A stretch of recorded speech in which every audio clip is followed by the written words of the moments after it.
강혜신의 오늘의 미국.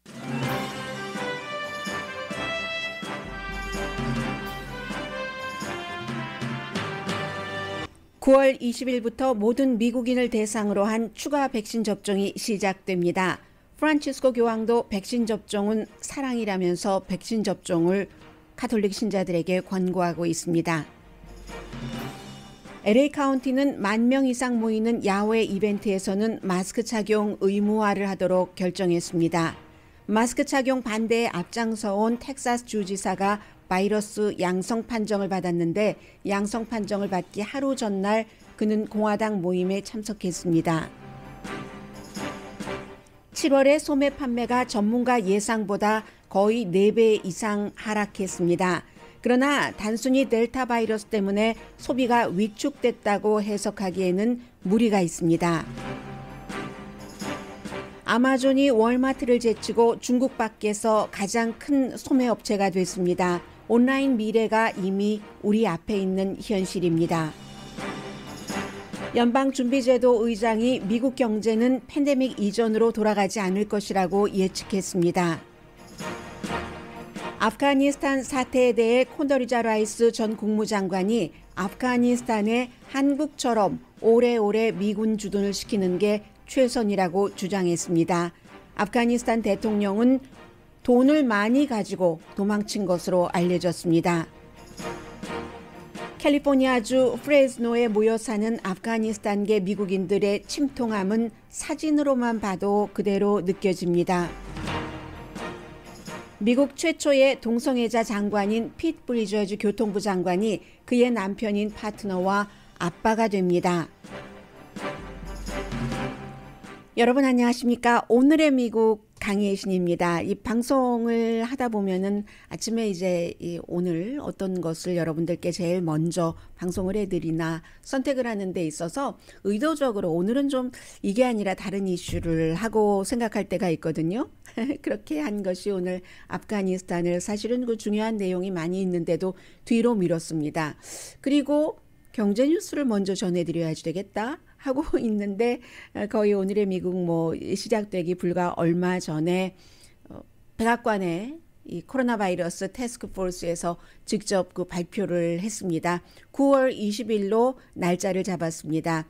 코로나 바이러스 백신 접종을 받고 8개월이 지나신 분들은 그 가운데서 이제 제일 먼저 접종 받으신 분들이 아무래도 양로원 또 그 어떤 그 시니어 센터 등에서 살고 계시는 분들이기 때문에 그분들께 파이저, 모더나 또 심지어는 3월 이전에는 이 그 존슨앤존슨 접종은 시작되지 않았는데 존슨앤존슨 백신 접종을 받으신 분들도 그러니까 면역성이 약한 사람들뿐만이 아니라 모든 사람들 백신 접종을 받은 사람들에게 추가 접종을 하겠다는 게 지금 미국 행정부의 발표입니다. 논란은 있습니다. 무슨 약한 사람들도 아니고 모든 사람들에게 다 기회를 준다고 세계보건기구에서 얘기하는 것처럼 미국만 바이러스를 잡는다고 바이러스가 완전히 잡히는 게 아닌데 한 번도 못 맞은 사람들 먼저 맞아야지 되는 게 아닌가. 다른 나라에 있는 사람들 논란은 있지만 논란은 논란이고 또 세계적인 여러 가지 그 표준으로 보는 것은 세계적인 표준이고 미국 행정부는 미국 행정부 나름대로 이러한 것들을 결정할 충분한 그 권한과 이유가 있습니다. 그리고 이제 더 중요한 것은 이제 이 코로나 바이러스에 대해서는 여러 가지 예측이 있지만 거의 이것이 정설로 되는 것 같습니다. 매년 독감처럼 백신 접종을 받아야지 되는 게 아닌가 거의 이제 그쪽으로 기울고 있고요. 또 모든 백신은 왜냐하면 그 시간이 지나면 효력이 약해지기 때문에 이처럼 이 코비드-19 코로나 바이러스 백신도 매년 받아야지 된다 하는 것으로 지금 가고 있는 것 같고요. 델타 바이러스가 오리지널 바이러스보다 전파력이 한 1000배 강하다 이렇게 주장하는 사람들도 있습니다. 그래서 그 다음에 백신 뉴스는 거의 이제 단신 정도로만 전해드려도 되거든요. 텍사스의 그레그 에버트 주지사가 양성 판정을 받았다. 그런데 이제 텍사스 주지사는 마스크 쓰는 것 의무화하는 것 반대를 강하게 하고 있긴 하지만 본인은 백신 접종을 2번 다 받았거든요. 그리고 또 이분의 경우도 24살 때 사고로 뭐 비가 온 뒤에 조깅을 하다가 동네에 어떤 나무가 쓰러져서 이분이 이제 그 하반신은 사용을 하지 못합니다. 그래서 그때부터 지금까지 뭐 57년생인가 그렇거든요. 그런데 24살 때부터 지금까지 휠체어를 타고 다니십니다. 여러 가지 이유로 당연히 백신 접종 뭐 거의 1순위였죠. 해서 백신 접종을 2번 다 받았는데도 완전히 뭐 제가 존슨앤존슨을 받았는지 1차 입종을 받았는지 모르겠습니다만은 뉴스의 뉘앙스로 봐서는 한 번이 아니라 2번 백신 접종을 완료한 것 같습니다. 그래서 백신 접종을 완료를 했는데도 브레이크트루 그 인펙션, 돌파 감염이 됐습니다. 돌파 감염이 됐는데 이분이 돌파 감염이 됐다 하는 것을 발표하기 하루 전에 공화당 그 정치인 모임에 참석을 했거든요. 그리고 그 모임을 보면은 모임에 참석하고 난 뒤에 주지사 사무실에서 사진도 굉장히 많이 공개를 했고 비디오도 많이 공개를 했는데 이 주지사가 이제 휠체어에 타고 있고 많은 사람들이 주변에서 주지사니까 당연히 뭐 악수도 하고 가까이 가서 사진도 찍고 하는 모습들도 많이 잡히고 있습니다. 그리고 그 모임에는 마스크 쓴 사람을 저는 보지 못했거든요. 뭐 작은 화면이었기 때문에 그랬는지는 모르겠습니다만은 당연히 주지사가 마스크 착용 의무화를 반대하는데 누가 그 모임에 마스크를 쓰고 특별한 케이스가 아니면 참석을 했겠습니까? 그래서 바로 전날 주지사가 모였던 그 모임에 참석했었던 모든 사람들에게 당연히 개인적으로 이 같은 것을 알렸고요. 공화당 그 클럽 오브 헤리티지 렌치라고 하는 아주 그 보수적인 공화당 그 모임에서 뭐 연설을 하고 박수도 굉장히 많이 받고 했는데 그 에너지가 충만했습니다. 그 모임이. 그래서 우리 이 에너지를 지켜나가자. 본인이 뭐 2015년부터인가 지금 2번 당선됐고요. 한 번은 임기가 조금 짧았고 그리고 내년에도 또 다시 재선에 나간다고 하니까 그 같은 그 모임이었는데 어쨌든 이렇게 돌파 감염에 걸려서 이제 주지사뿐만이 아니라 주변 사람들도 신경을 써야 된다는 거고 텍사스주는 무엇보다도 지금 병상이 314개만 남아있는 상태거든요. 그리고 이제 플로리다주도 마찬가지로 텍사스 주지사처럼 론 디센티스 주지사도 교육부에서 오늘 특히 이제 그 브로월드 카운티 교육부가 계약을 하는데 학생들에게 교육부가 마스크 쓰는 것을 의무화하니까 뭐 여러 가지 그 잡음이 굉장히 많았잖아요. 주지사가 이 같은 의견에 반대하고 있기 때문에 텍사스 주지사처럼 그래서 오늘 이 교육부의 계약도 굉장히 그 포커스를 두고 많은 매체에서 보고 있고 교육부가 마스크 착용을 의무화한다 하니까 주 교육부에서 플로리다 주 교육부에서 바로 이 브라월드 그 통합교육부에 어떠한 벌을 주는가 하는 것을 지금 논의를 하고 있다고 하거든요. 미국의 동남부에 살고 있느냐, 서남부에 살고 있느냐에 따라서 정책이 주정부의 정책이 완전히 반대이기 때문에 주민들의 여러 가지 그 행동 양식에도 차이가 있을 테고 받는 처우에도 차이가 당연히 있습니다. 로스앤젤레스의 경우는 로스앤젤레스 카운티에서 이제 내일 밤 11시 59분 그러니까 여러분들께서 금요일에 아침에 일어나시면 그때부터는 10,000명 이상 모이는 야외 모임에서는 백신 접종을 받으셨더라도 무조건 누구나 다 마스크를 착용하셔야지 됩니다. 그러면 어떤 분들은 아니 뭐 10,000명 이상 모이는데 내가 갈 게 있겠어? 뭐 그런 이벤트가 있겠어? 하지만 USC, UCLA 풋볼 경기를 포함한 많은 스테디움 그리고 콘서트, 헐리우드볼도 마찬가지고 10,000명은 가뿐하게 넘어가죠. 그 같은 그 야외 이벤트에 대해서 여러 가지 뭐 페스티벌도 마찬가지고요. 먹을 때나 마실 때 빼고는 그 백신 접종 받은 것 상관없이 마스크를 착용하셔야지 됩니다. 7월 달에 이제 로스앤젤레스 카운티에서 바이러스가 확산되면서 실내에서는 마스크 착용 의무화를 이미 했죠. 그러니까 여러분들께서 지금 특히 실내에서 이렇게 지내실 때는 사무실에서 이 오피스, 저 오피스, 커피룸, 부엌, 뭐 홀웨이 다니실 때마다 이 공기에 무감염 그 증상자가 있으니까요. 그것도 백신 접종 받아도 돌파 감염이 있으니까 공기에 바이러스가 떠다니겠구나라고 생각하시는 게 훨씬 편할 것 같습니다. 그리고 어제 뭐 네바다 레이더스도 말씀을 드렸는데 플로리다주의 그 펠컨스도 NFL 가운데서는 선수들이 전부 백신 접종을 받아야지만 된다. 의무화해야지 된다.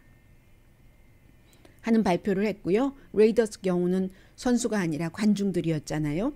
그리고는 이제 뭐 당연한 조치 같이 보이는데 연방교통국이 내년 1월 18일까지 비행기, 버스, 열차 타시는 모든 분들 뭐 6개월 남았나요? 6개월 조금 안 남았나요? 일단 내년 1월 18일까지는 마스크 착용 의무화 이게 연장하는 겁니다. 그렇게 했고요. 뭐 안 하면은 뭐 벌금 내셔야지 돼요. 2살 미만은 예외입니다. 그리고는 이제 뭐 다른 나라로 가고 종교적으로 보면은 프란치스코 교황은 뭐 마스크 착용 의무화, 백신 접종하는 것을 그동안 많이 지지를 해왔는데 그러니까 전에는 어떻게 얘기를 했냐면 moral issue다, 윤리적인 문제다, 도덕적인 의무다라고 얘기를 했었어요. 불과 이제 얼마 전까지 백신 접종에 대해서. 그런데 어제는 사랑이다. 종교에서 최상에 있는 것은 사랑이잖아요. 뭐 종교만 그렇겠어요? 모든 것에 다 마찬가지겠지만 인생은 사랑이라는데 사랑이다. 뭐 나를 사랑하는 것을 넘어서 다른 사람을 구하는 사랑이다. 그리고 다른 사람들이 백신 접종을 하도록 돕는 것도 내가 백신 접종을 하는 것도 다른 사람에 대한 사랑이고 나에 대한 사랑이지만 물론 그리고 다른 사람이 백신 접종을 받도록 돕는 것도 사랑이다 라고 얘기를 했습니다. 팬데믹의 끝을 막고 싶어. 희망이죠. 그 희망을 이루려면은 이 사랑을 실천해야지 된다라고 얘기를 하니까 10억이 넘는 인구잖아요. 카톨릭이. 교황의 메시지 최고의 그 존경을 받는 교황의 메시지 10억 13억 정도 되죠. 13억 명 조금 넘죠. 한 뭐 13억 3천만 명 이 정도 되는 카톨릭 신자분들은 프란치스코 교황이 백신은 사랑이다 라는 메시지를 주셨다는 것 전해드리고요. 그리고 이제 건강에 대해서는 전부 그 신경을 쓰고 계시니까 이 델타 바이러스의 확산 때문에 경제가 어떻게 되느냐도 굉장히 중요한데요. 이 내용은 이제 한국에서 그 번역을 하는 그 매체 가운데서 상당수가 이번에 그 7월 달에 소매 판매를 보니까 델타 변이 바이러스 때문에 굉장히 위축됐다, 걱정이다 이런 형태로 해석을 많이 하고 있는 것 같아서 앞부분에 전해드리겠습니다. 뒤에 이제 다시 관련 뉴스라던가 경제 뉴스를 전해드리겠습니다만 지금 7월 달에 소매 판매가 예상했었던 것보다도 거의 4배 내려갔거든요. 그렇지만 결론부터 말씀드리자면은 이 쇼핑 트렌드, 소매 판매 트렌드는 걱정할 정도는 아니라는 것부터 말씀을 드리고요. 뭐 7월 달에 소매 판매가 6월 달에 비해서 1.1%가 줄어들었다는 얘기거든요. 예상은 0.3% 정도 줄어들지 않을까 했는데 1.1%니까 거의 4배 이상 예상보다 많이 줄어들었다는 얘기입니다. 그런데 자세히 보면은 주요 하락한 게 자동차와 부품입니다. 마이너스 3.9%거든요. 이 공급망 이슈가 있다는 것 여러분들 다 알고 계시고요. 다른 소매 판매도 줄긴 줄었어요. 0.4%. 그렇기 때문에 자동차를 빼고는 0.2% 정도 오르지 않을까라고 예상을 했는데 뭐 그렇지 않고 0.4%가 줄어들었고 자동차까지 포함을 하면은 0.3% 줄어들 것이 예상이었는데 1.1%가 줄어들었습니다. 그런데 이게 왜 그러냐면 자동차를 예외로 하고 또 다른 것을 보자면 온라인 판매가 크게 줄어들었습니다. 7월 달에 6월 달에 비해서 3.15% 줄어들었거든요. 그리고 팬데믹 이후에 온라인 판매가 굉장히 많이 늘어나서요. 지금 전체 소매 판매의 14%를 차지합니다. 이 정도면은 온라인 판매의 늘어남과 줄어듦이 전체의 그 경제에 영향을 미치죠. 불과 얼마 전까지 몇 년 전까지 1%도 안 되고 했던 것이 팬데믹 때 너무 성장을 했기 때문에 전체 소매 판매의 14%를 차지하는데 그 온라인 판매가 7월 달에 6월에 비해서 3.15%가 줄어들었다는 겁니다. 왜 그러느냐? 아마존을 하고 계시는 분들은 아시겠지만 6월 달에 이제 아마존의 그 프라임데이가 있었죠. 그때 많은 폭의 그 세일을 하고 하니까 사람들이 7월 달에 사도 되고 8월 달에 사도 될 것을 세일을 하니까 6월 달에 다 사버렸다는 거죠. 그러니까 자연스럽게 항상 아마존의 프라임데이가 있었던 그 달에 다음 달은 이 그 온라인의 소매 판매가 굉장히 줄어든다는 거죠. 아마존이 그 온라인 소매 판매의 한 40% 정도를 차지하고 있기 때문에 그렇기 때문에 이게 그 소매 판매가 7월 달에 전반적으로 1.1%가 줄어들었다 하는 겁니다. 스포츠 상품 또 책, 가구 판매 이런 것들 줄어들었고요. 식당과 바의 소매 판매는 1.7%가 늘어났습니다. 델타 변이로 인해서 줄어든 부분도 물론 있어요. 소매 판매가. 그런데 다른 분야가 줄어드는데 식당과 술집은 늘어났고요. 이것도 지역에 따라서 당연히 좀 차이가 있겠죠. 그래서 7월 달에 이 경제 데이터만 보고는 이게 1.1%가 줄어들었으니까 사람들이 델타 바이러스 때문에 소비를 지금 줄이고 있네. 우리 소매업소 운영자로서 이거 걱정을 해야지 되는 건가 봐. 라고 결론을 내리기는 조금 이르다는 겁니다. 그렇다고 아니다라고 말씀드린 것은 아니고요. 어느 정도는 그 델타 변이도 영향을 미쳤기 때문에 그런 델타만 그렇다. 그래서 이렇게 6월에 비해서 소매가 줄어들었다라고 결론 내리기는 이르다. 그렇다고 그러면 앞으로 계속 소매 판매가 올라간다? 이것을 확신하기도 힘들다. 왜냐하면 또 델타가 한가운데 들어있는 거예요. 6월 달에서 7월 달에 넘어올 때는 이 온라인, 특히 아마존 때문에 이런 일이 있었지만 그렇지만 이제부터는 델타 변이 또 이제 부스터 접종이 시작이 되면서 사람들이 아무리 그래도 8개월 지나면 효력이 떨어진다고 하던데 백신이 나 부스터 접종 받았어. 그러면 조금 더 안심이 되죠. 그러면 더 밖에 나가서 소비를 할 수 있기 때문에 이제 아직까지는 잘 모른다. 그러나 1.1% 마이너스로 굉장히 지금 줄어들었고 소매 판매의 미래가 어둡다라고 단정하기는 어렵다는 거죠.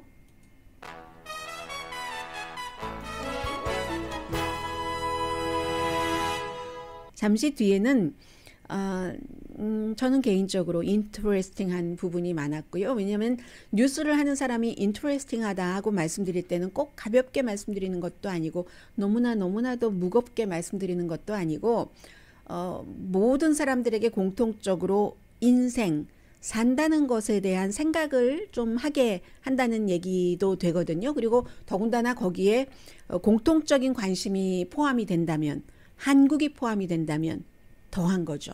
잠시 뒤에 전해드립니다. 네, 조금 늦긴 했지만 시작할 때 제가 조금 어수선하게 했었잖아요. 죄송합니다. 네, 아프가니스탄 대통령이 아슈라프 가니 대통령이 카불을 떠날 때 100만 1000만 억 1억 6,900만 달러 그것도 캐시겠죠. 당연히 캐시로 마련을 바꿀 시간이 있었네요. 그 캐시를 가지고 도망쳤답니다. 지금 유나이티드 아랍에미레이츠가 웰컴 했겠죠. 캐시를 가지고 가니까 그랬다는 보도가 나오는데 CNBC의 보도거든요. 정말 이 CNBC도 사실은 그런데 BBC 방송의 그 저널리스트 취재 보도입니다. 이 BBC 방송의 저널리스트 이름을 보니까 이런 서방 세계가 아니라 그 사람의 원래의 그 조국이 당연히 그쪽 계열인 것 같거든요. 그래서 유나이티드 아랍 에미레이츠 장관이 확인을 했네요. 우리는 아프가니스탄 대통령과 그의 가족들도 같이 대피를 한 것을 환영을 합니다. 라고 발표를 했고요. 이게 이제 그 러시아가 역시 이쪽 방면에는 아프가니스탄과 오랜 전통도 있고 했기 때문에 정보가 빠르네요. 러시아가 유나이티드 아랍 에미레이츠라고 했는데 그게 결국은 그 확인이 된 것 같고요. 해서 네, 뭐 더 이상 그 대통령에 대해서 무슨 말을 할 필요가 있겠습니까? 또 중앙은행장도 결국은 그 도망갔다고 하거든요. 아프가니스탄에서. 이제 아프가니스탄이 이렇게 그 탈레반에 넘어감으로 인해서 세계의 그 중앙은행장이라든가 뭐 재무장관 또 세계의 재정기구들이 앞으로 아프가니스탄을 어떻게 할 것인가 하는 것을 의논을 하게 될 겁니다. 94억 달러 그 예비 그 달러가 아프가니스탄에 있다고 하는 것 같은데 아무튼 94억 달러가 아프가니스탄에 있는데 거의 1억 7천만 달러는 아프가니스탄 대통령이 캐시아웃해서 가지고 도망쳤다는 얘기고요. 오늘 아침에 제가 그 뉴욕타임즈의 사진을 보고는 그 뉴욕타임즈가 그 찍은 사진이 캘리포니아주 프레즈노의 아프가니스탄계 사람들이 많이 모여 살고 있습니다. 그래서 이제 그분들이 난민으로 오신 분들이 많고 대체적으로 이제 미국 사람들을 도왔기 때문에 미국으로 본인과 가족이 이주하게 된 그런 경우가 있는데 거기에 아주 큰 마켓이 있더군요. 그 마켓이 아프가니스탄 사람들의 그 뉴스의 어떤 그 센터라고 할까요? 하는데 그곳의 주인이신 듯 한 분과 또 종업원인 듯한 그런 분들께서 이 휴대폰으로요. 그 아프가니스탄 공항의 사진 같은 것을 보면서 그냥 울음을 참지 못하는 울음이 있잖아요. 울음에도 많은 종류가 있는데 복받치는 서러움과 걱정과 뭐 그런 그 또 그곳에 살고 있는 남아 있는 사람들에 대한 미안함 뭐 이런 것들이 잔뜩 묻어 있는 그 같은 그 사진들도 보이고 있고요. 그리고 또 그 아프가니스탄의 군인들이 또 여러 매체와 인터뷰를 하는데 뭐라고 얘기하냐면 우리가 전부 아프가니스탄 군인이라고 전부 국가를 포기한 건 아닙니다. 싸울 만큼 용맹하게 용감하게 싸우다가 장렬하게 전사한 그런 군인들도 많습니다. 라고 또 아프가니스탄 그 공군 조종사 한 15년 동안 아프가니스탄 공군 조종사였다고 하는데요. 벅왁이라고 하는 특별한 그런 매체와 인터뷰를 했고 우리가 더 오래 싸우지 않았다고 분노하는 미국 사람들이 있는데 충분히 이해한다. 미국이 뭐 수십 년 동안 돈 그렇게 들이고 했는데 우리가 도망쳤다고. 그렇지 않은 사람도 너무 많으니까 여기부터라도 그 미국이 우리를 지킬 수 있는 한 지켜달라. 우리를 버리지 말라달라 하는 뭐 장렬한 호소 같은 것을 얘기하는 사람도 있고요. 그리고는 그늘에 있던 탈레반 지도자들이 아프가니스탄에 도착을 하고 있습니다. 여러 명 중요한 사람들이 도착을 했고 그리고 영국의 이제 그 이코노미스트 보도도 역시 공통적인 거예요. 이 이슈에 있어서는 요즘은 세계적으로 뉴스가 동시에 저널리스트들이나 일반 사람들이 같이 보고 듣고 읽고 하기 때문에 그 장면을 가장 중요하게 보는 거죠. 그 공항에서 미국 그 보잉이 만든 그 C-17 수송기에 640명이 타고 어떤 분은 640명이 타고 그 빼곡이 완전히 그냥 연필 세워둔 것처럼 나무젓가락 세워둔 것처럼 그렇게 꽉 차 있었어요. 비행기 안에. 어떻게 비행기가 떴지 않은데 그 롱 디스턴스가 아니라 일단 카타르로 가는 비행기이기 때문에 무사히 이제 그쪽에 그 착륙을 했다고 하는데 그런 그 사진 그리고 그 비행기의 그 동체의 그 아랫부분이겠죠. 매달렸다가 숨진 사람 그 시신도 지금 수습이 그 됐고요. 이게 1975년도 그 사이공 함락 때와는 달랐다고도 얘기를 합니다. 사이공 함락 때는 그 아파트먼트 위에 헬기가 막 뜨면서 이제 이렇게 쭉 사다리 같은 것으로 해서 사람들이 CIA의 그 관계자부터 시작해서 사람들을 쭉 그 실어 날랐잖아요. 그 헬기로 남중국해까지 사우스 차이나 씨까지 실어 나르고 미국 함대가 거기 있었으니까 그런 형태로 했는데 왜냐하면 이렇게 지금처럼 날개가 있는 윙이 있는 그런 비행기로 하면은 딱 그 이륙할 때 걸어가는 게 아니라 비행기가 굴러가는 이때에 이번에도 사람들이 막 그 비행기 동체에 올라타서 죽고 뭐 총 맞아 죽고 한 거잖아요. 아니면 그리고 어떤 사람들은요, 엔진 안에서 시신으로 발견된 사람도 있다는 겁니다. 이런 게 이제 그 가장 기억할 만한 영원히 사람들이 잊지 못할 그런 장면이다라고 얘기를 하는데 그 당시에는 헬기로 했었던 것이 이런 것을 피하려고 그랬던 거죠. 헬기로 그 높은 옥상에서 이렇게 하면 사람들이 뭐 달라붙고 하는 것을 못 하잖아요. 그런데 이것은 그 비행기니까 동체가 있고 땅에서부터 서서히 가고 있으니까 이런 일들이 있었고, 근데 선택의 여지가 없었죠. 이 아프가니스탄은 이 내륙이고 하기 때문에. 그래서 아주 아파치 헬리콥터가 계속 낮게 뺑뺑뺑뺑 돌면서 사람들이 접근하지 못하도록은 했어요. 그런데 이래 주구나 저래 주구나 나는 마찬가지다. 저 비행기에 타지 못하면 난 여기서 정말 엄청나게 숨지고 말 거야 하는 것으로 사람들이 그렇게 몰려 있었던 그런 것들이고요. 그리고 아직까지는 뭐 탈리반과의 협상도 있고 해서 미군과 다른 나라 군대가 유일하게 지금 아프가니스탄에서 탈리반이 컨트롤 못하는 곳이 공항이죠. 공항이지만 탈리반이 어제 기자회견을 해서 우리 뭐 보복하지 않는다, 전부 뭐 사면한다, 그러니까 공무원들은 돌아와서 일하라, 여성들도 일해라라고 얘기를 하고는, 그리고는 뭐 CNN 기자도 지금 탈리반에게 공격당할 뻔했다고 하고 가는 길을 다 막습니다. 공항으로 가는 길을 막아서 검문을 하는 겁니다. 이 사람이 저 비행기에 타도 되는 사람이야? 정부 관계자는 아니었어? 미군을 도왔던 사람이었어? 하는 것을 지금 전부 그 검토를 해서 도망치는 여자와 아이들을 때리는 거 지금 비디오에 굉장히 많이 나오고 있고요. 오스트레일리아 군 그 통역관도 다리에 총을 맞았습니다. 복수하지 않는다고 기자회견하고 하루 지나지 않아서 지금 그늘에서 나온 탈레반이 이런 일들을 저지르고 있고, 아프가니스탄 떠날 필요 없다. 우리 예전에 1990년대 그때처럼 나라를 이끌어가지 않을 거야. 이렇게 얘기를 했어도 이렇기 때문에 그 말을 믿지 않는 겁니다. 그리고 역시 가장 아프가니스탄 난민을 많이 받는 나라는 미국이었어요. 뭐 22,000명 이상이고, 영국도 뭐 한 2만 명 정도, 앙겔라 머르켈 독일 총리 10,000명 정도, 그리고 영국의 국방장관이 그 인터뷰를 하는데 보니까는요, 그 라디오와 인터뷰하는데 그 목소리를 들어보니까 인터뷰하다 막 우는 거예요.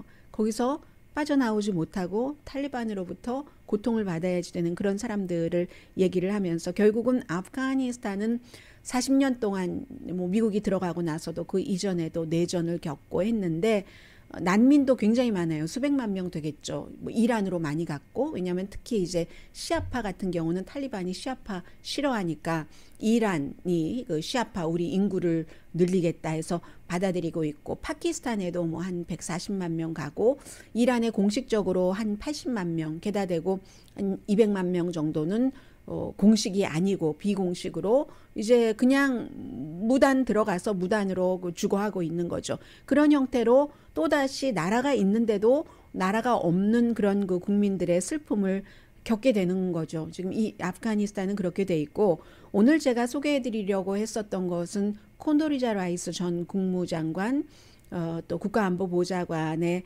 워싱턴 포스트에 어제 오후에 그 웹사이트에는 한 2시 45분쯤 올라 있던데요. 그 글입니다. 그리고 그 전에 한마디씩만 말씀드리자면은 굉장히 궁금했었어요. 저는 고르바초프의 반응이.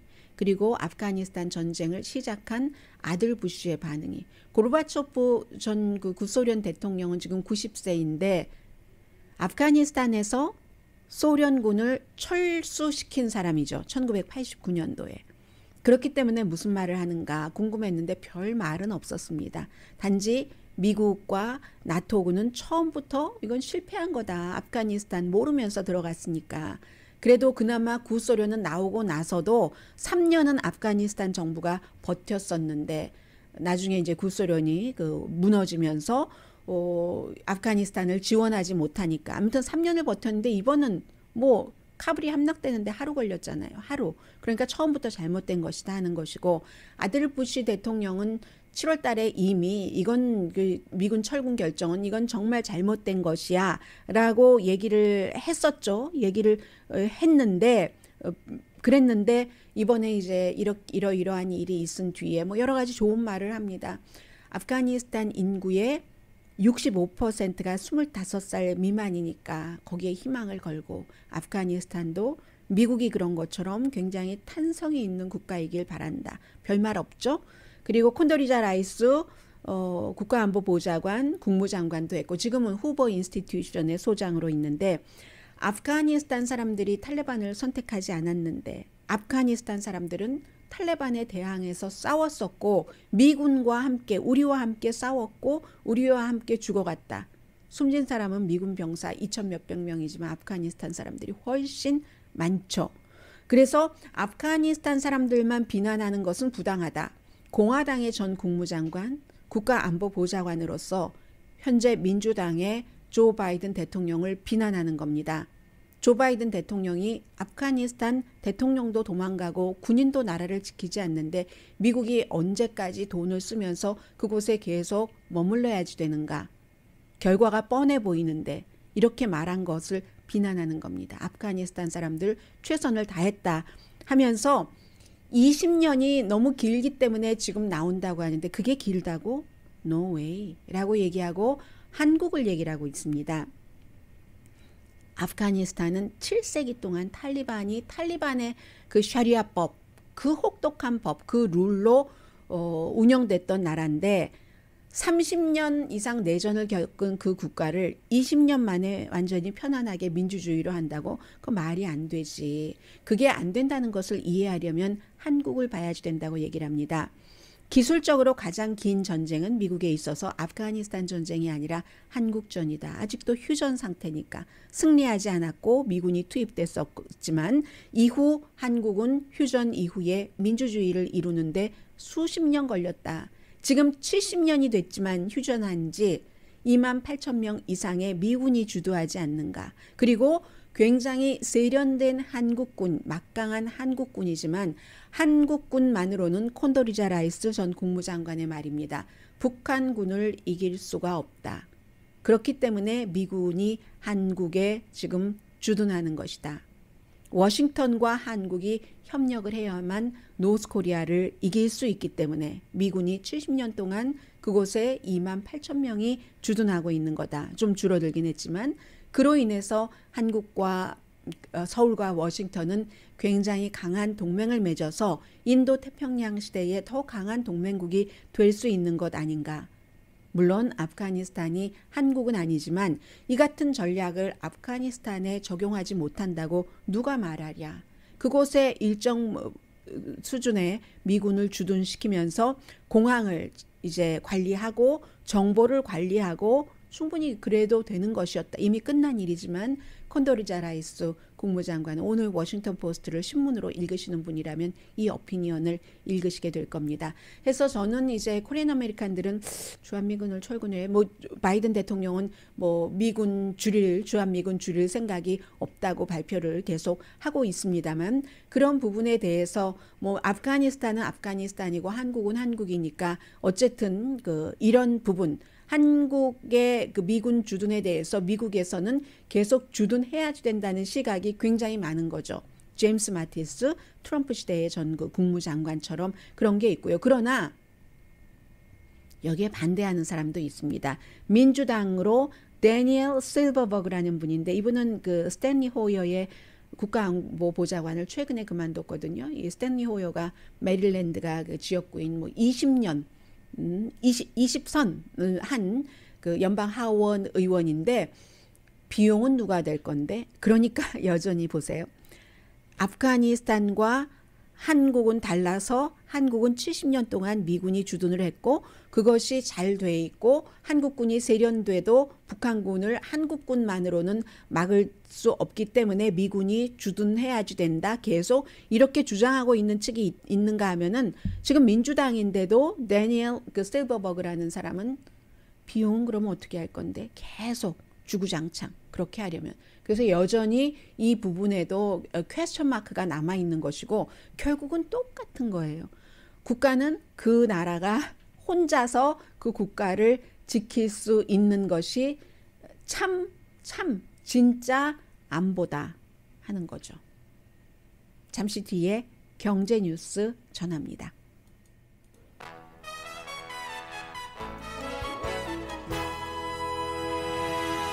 라디오 서울 방송 오늘의 미국 듣고 계십니다. 온라인의 미래가 이미 우리 앞에 왔다는 것을 전해드립니다.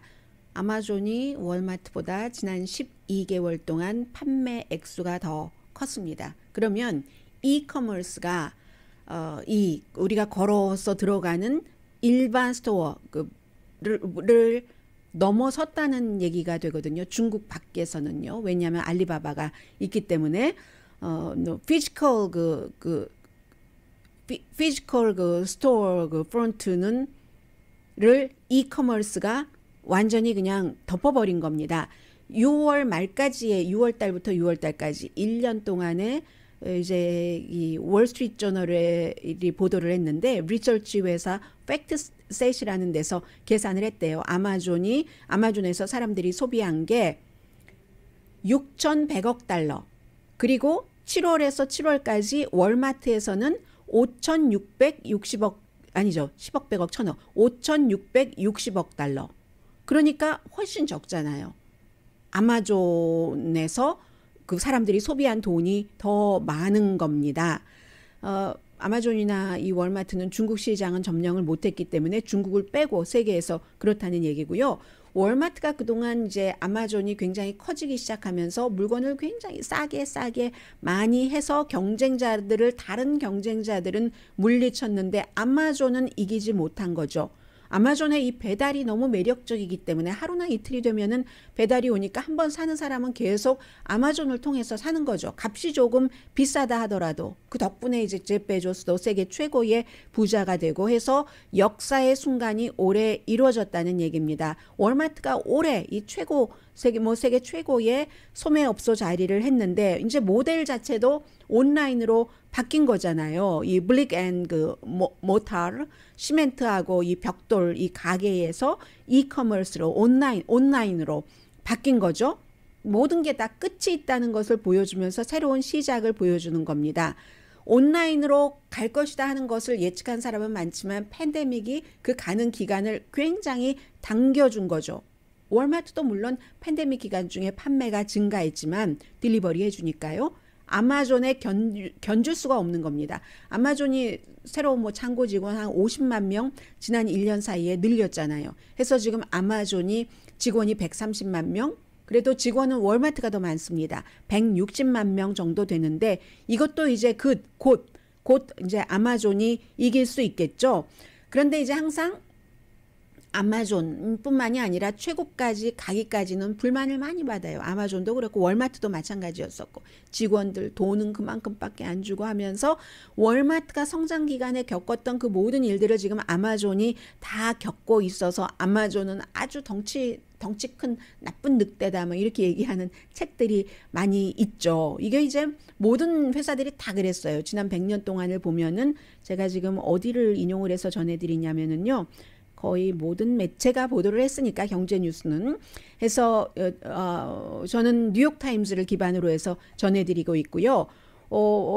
지난 100년 동안 Sears도 60년대 탁 올라갔었는데 월마트가 이 샘 왈튼 지금은 3세지만 이 나오면서 Sears를 물리쳐서 오랜 동안 1위 자리를 하다가 이제 아마존이 90년대 초에 등장을 해서 월마트가 킹일 때 킹을 이제 내쫓아 버린 겁니다. 아마존 소매업소에서 사람들이 1달러 쓰면 아마존이 41센트를 가져갑니다. 41센트는 아마존에서 쓰는 거예요. 월마트는 전체 소매업소 1달러 쓰면 7센트를 가져가는데 이게 안 되는 거예요. 게임이 되지 않아서 그라지에서 시작된 아마존이 지금 이렇게 됐다 하는 거고요.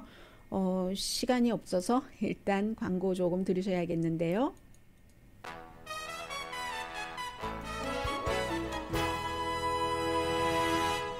라디오 서울 방송 오늘의 미국 듣고 계십니다. 네, 연준 의장이 제롬 파웰이 어제 타운홀 미팅을 했는데 이게 이제 벤 베냉키 연준 의장이 있었을 때부터 그 뒤에 이제 자넷 옐런까지 쭉 이어져서 교육자와 학생들에게 하는 경제에 관한 뭔가를 주는 건데 큰 방향을 보면은 팬데믹 이전과 지금 그 경제는 완전히 달라졌고 사람들은 얼마나 무엇이 변했나 그리고 그 가는 방향을 조심스럽게 봐야지 되는데 분명한 것은 지금 뭐 재택근무를 한다 하지 않는다 하지만 거기는 계속 늘어난다는 겁니다.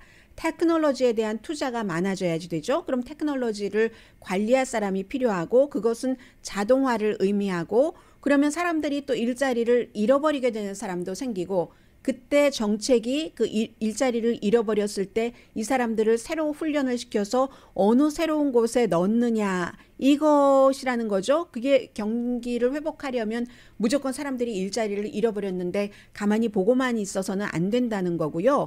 리모트 워크뿐만이 아니라 식당도 지금 투고를 많이 하죠. 부동산 에이전트도 집 보여줄 때 온라인으로 많이 그 보여주는 일하는 근본이 굉장히 바뀌었고 또 이 팬데믹으로 우리가 경험을 했지만 세계는 변하는데 그게 한순간에 일주일 안에 변할 수도 있고 오랜 기간을 변할 수도 있다. 하지만 변한다는 것 자체는 포커스를 두고 지켜봐야 된다는 얘기를 했고요. 또 다른 변화도 있죠. 핏 부리지지 교통부 장관이 최초의 동성애자 교통부 장관 어떤 장관이 됐던 최초의 동성애자 장관인데 이건 공화당 의원들도 상원에서 인준을 했기 때문에 핏 부리지지가 교통부 장관이 된 거잖아요. 파트너가 있어요. 파트너를 뭐 어떤 경우는 그냥 파트너라고 하고 이 경우는 결혼을 했고 남편으로 불립니다. 핏 부리지지가 여자고 이제 남편이 있는 거예요. 남편이 뭐 그 체스튼 부리지지가 있는데 항상 이 사람들이 동성애자들이 결혼을 하는 것을 처음에 꿈을 꾸다가 그 다음에는 다른 사람들이 갖는 것을 차별받지 않는 것에서 갖는 걸 같이 갖는 것을 희망으로 하잖아요. 아이를 갖는 것. 남자니까 아이를 갖지 못했죠. 입양을 하는데 거의 끝나가는데 너무너무 기뻐서 그냥 조이풀이 아니라 대단한 그 오버조이드 라고 표현을 하거든요. 너무너무 기뻐서